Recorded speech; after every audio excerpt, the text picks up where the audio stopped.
Ayan po mga kabida, sa magandang oras po sa lahat. Welcome po sa aking channel. Ito po, pumalag po mga kabida, ito hong si Vice President Sara Duterte, dito ho sa lumabas po ngayon sa iba't ibang mga media outlet kung saan po ay nakapublish po mga kabida, ito hong sinasabi hong sulat daw mula kay Congressman Chel Jokno, mga kabida, kung saan po ay inihiling po niya sa Committee on Justice, na mag-issue po ng subpoena, mga kabida, para sa karagdagang mga dokumento in support doon ho sa impeachment laban ho kay Vice President Sara Duterte. It goes to show lang daw mga kabida na wala hong sapat na ebidensya ito hong mga complainants para po suportahan ito hong impeachment complaints na kanila hong isinampa diyan po sa House Committee on Justice po, mga kabida. Alright? Ito, babasahin ko lang po itong pahayag po ng Vice Presidente, may petsang March 13, 2026. Mga kababayan, media outlets have recently published what is described as a letter from Representative Jokno, filed before the House Committee on Justice, seeking the issuance of subpoenas to obtain additional documents and records in connection with the impeachment complaints against me.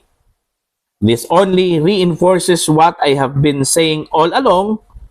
There is no sufficient evidence to warrant an impeachment case against me. The finding of sufficiency in substance by the Committee on Justice presupposes that the allegations in the complaints are supported by evidence. Totoo po yun, Hindi po papasayan diyan po sa Committee on Justice kung wala hong mga ebidensya po, mga kabida. So, it presupposes, mga kabida, na meron pong ebidensya. Bakit naghanap pa po, ng karagdagang ebidensya po, mga kabida?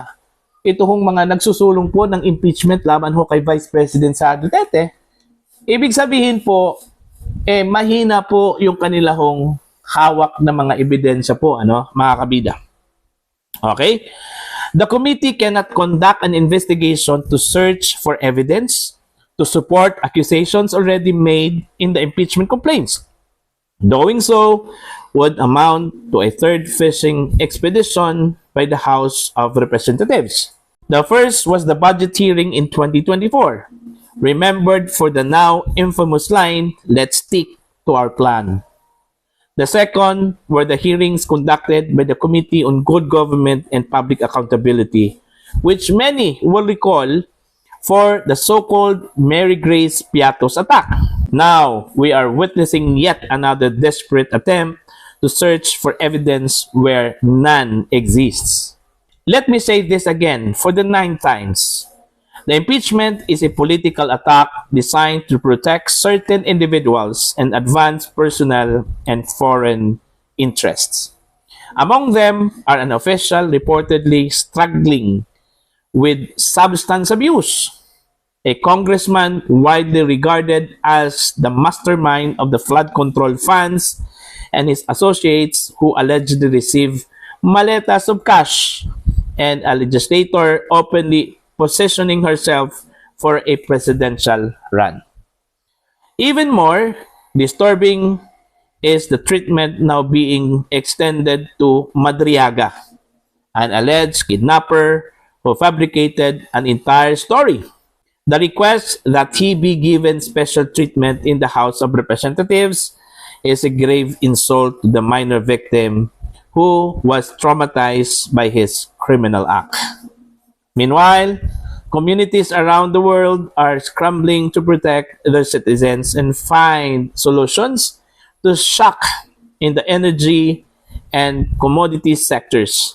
Yet the Philippines House of Representatives and the Office of the President remain preoccupied with a political nemesis who refuses to kowtow to their corrupt ways.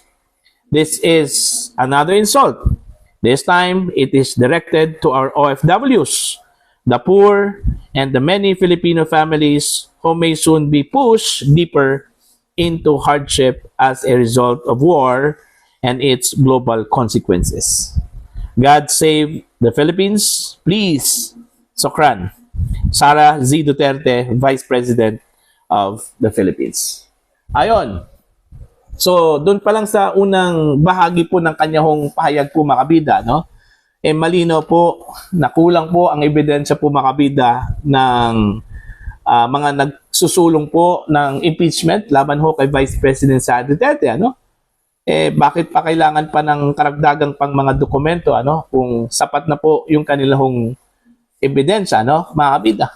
At saka hindi po pwede, ano, na during the investigation po, mga kabida, magsusubpina po itong Committee on Justice, ano, para lang po magkaroon po ng fishing expedition doon ho sa mga ebidensya, no? Hindi po pwede yon. Okay? Dapat doon sa investigasyon po, mga kabida, stick po sila doon ho sa mga ebidensyang inilatag po, ano, ng anong tawag po dito? Prosecution or complainants, ano, mga kabida. Pwede lang yan kung doon ho sa proper trial na po, preliminary investigation pa yon, ano, mga kabida. At ang hinahanap lang po dyan, mga kabida, is probable cause. Okay? Hindi po beyond reasonable doubt po. Okay? Yung quantum of evidence, ano, mga kabida. Alright? Bakit kailangan pa po ng additional evidence? Bakit kailangan pa pong isabpina ng iba pang mga dokumento po, mga kabida, no? Diba? So, malinaw po na kulang po sa ebidensya ang mga complainants. Ngayon, ang tanong, bakit nakalusot po, mga kabida, sa Committee on Justice? Bakit po in-approve po, mga kabida, yung sufficiency of substance? Okay? Kung kulang po sa ebidensya, mga kabida, ano po? Yun yung malaking tanong, ano, mga kabida. Kasi sila lang kasi ang nag-decide dyan, eh. Kasi alam po natin, dyan po sa Committee on Justice, karamihan dyan, mga kabida, ay anti-Duterte. Look, what happened to the voting po, mga kabida? Diba? 54-1? Okay? 54 sila lahat. Isa lang po yung bumoto ng against the impeachment, ano? So, ibig sabihin po, okay, only 1% sa mga miyembro dyan sa House of Representatives Committee on Justice, mga kabida, ay pro Duterte o pabor kay VP Sara, no, mga kabida, and the rest of them are anti-Duterte po. Okay? So, natural, papasa talaga yan, mga kabida. Okay? Tama po yung sinabi po ni VP Sara. Yung ginawa po, mga kabida, sa pamamagitan po ng sulat ni Congressman Jokno, fishing expedition yon. Alright? Naghahanap pa po sila ng ebidensya, mga kabida, laban ho kay Vice President Sara Duterte, ano?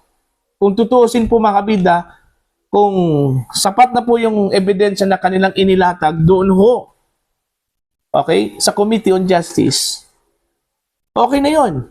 Yung iba pang mga ebidensya, kung gusto po nila, mga kabida, doon na po sa proper trial. Hindi po dyan sa Committee on Justice.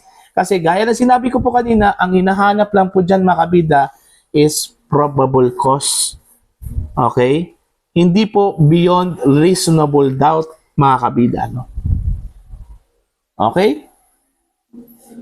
So, lumabas tuloy na wala hong ebidensya, no, mga kabida. Kaya lang pumasa dyan dahil majority of the members are anti-Sara po, ano? Okay, mga kabida. So, walang laban talaga si VP Sara, ano po? Oh. Matagal naman po, mga kabida, yung impression po na yung ginagawang proceedings dyan sa House of Representatives for compliance lang po, ano? Kasi alam naman po natin, mga kabida, na atat po itong House of Representatives, ano? Na i-push through, mga kabida, itong impeachment po, ano? Laban ho sa Vice President at kailangan hong makaabot po sa Senado, ano? For full-blown trial, ano po, mga kabida, ano? Kaya nga, expected na po yan, ano, ng kampo po ng mga Duterte o ni Vice President Sara Duterte na walang kahirap-hirap yan, mga kabida, na papasa yung impeachment complaints dyan po sa House of Representatives. Okay? At pupunta na yan, mga kabida, sa Senado. Ano? It's just that meron po silang sinusunod na guidelines. Ano? Ngayon, okay? Kaya nagtagal yan dyan sa Committee on Justice, ano, mga kabida. Pero kung hindi lang po nag-set ng guidelines ito pong Korte Suprema, no, matapos pong ibinasura po ng SC yung naunang complaints, ano, laban ho kay Vice President Sara Duterte, wala na. Mabilis pa sa alas 4 yung impeachment complaints ni VP Sara, no? Nakaabot na po yan sa Senado po, ano, mga kabida. Kaya hindi po inaasahan po ng kampo po ng mga Duterte o ni Vice President Sara Duterte, ano, na meron pong mangyayaring milagro dyan sa House of Representatives. Okay? Kasi inaasahan na po nila mga kabida na ito po ay dediretso na po yan sa Senate anytime, ano, mga kabida. Ang totoong labanan daw, sabi po ni VP Sara, ay dyan po sa Senado. Yung totoong battlefield. Okay? Kasi dyan po sa Senado, maglatagan na po yan ng ebidensya po, ano, mga kabida. Titingnan po natin, ano, kung gaano ba kalakas yung ebidensya po, ano, ng prosecution. Okay? Laban ho sa Vice Presidente po, ano, mga kabida. Yun pa lang kay Madriaga po, ano, mga kabida. Wala na. Paso na po, ano. Kasi marami hong inconsistencies po doon, eh. Okay? Lumabas tuloy, mga kabida, doon ho sa affidavit po ni Madriaga, no? Sabi po ng abogado po ni VP Sara na si Attorney Panelo, ano, na gawa-gawa lang po talaga, ano, yung mga aligasyon, ano, laban ho sa Vice Presidente. Okay? Kaya siguro ngayon, naghahanap na po ng karagdagang ebidensya po para pagdating ho sa trial, mga kabida, may support na po, ano, yung inilatag nilang ebidensya doon ho sa Committee on Justice. Okay? Sige, magpakahirap kayo. Maghanap kayo ng ebidensya. Okay? Kailangan makonvict nyo si Sara Duterte, ano? Pagdating ho sa impeachment trial. Kapag ito po ay makakasurvive, mga kabida, ano? Ito hong si VP Sara, pagdating ho sa impeachment trial, at marami hong naniniwala na makakasurvive yan dahil nasa kanya ho ang lahat ng mga pabor dyan, mga kabida, no? Unang-una po, the numbers, nasa kanya yon. Kay VP Sara yon, mga kabida. Ang required number lang po para ma-acquit po siya dyan is 9. Currently, meron po siyang 9 allies dyan, mga kabida, sa Senado. Kahit na po mawala yung si Chis Escudero, mawala yung si Joel Villanueva at saka Jingoy Estrada, at isali na lang po natin itong si Bongo at saka itong si Bato de la Rosa, mga kabida. Okay? Meron pong substitute. Okay? At ito po ay magmumula po, mga kabida, sa majority block. Naniniwala po ako, mga kabida, na hindi po lahat dyan sa majority block, ano, mga kabida, boboto yan in favor, ano, sa impeachment po ni Vice President Sara Duterte, ano? Okay? May mga senador dyan, mga kabida, na hanggang ngayon maganda ang relasyon po, ano, kay Vice President Sara Duterte, ano po.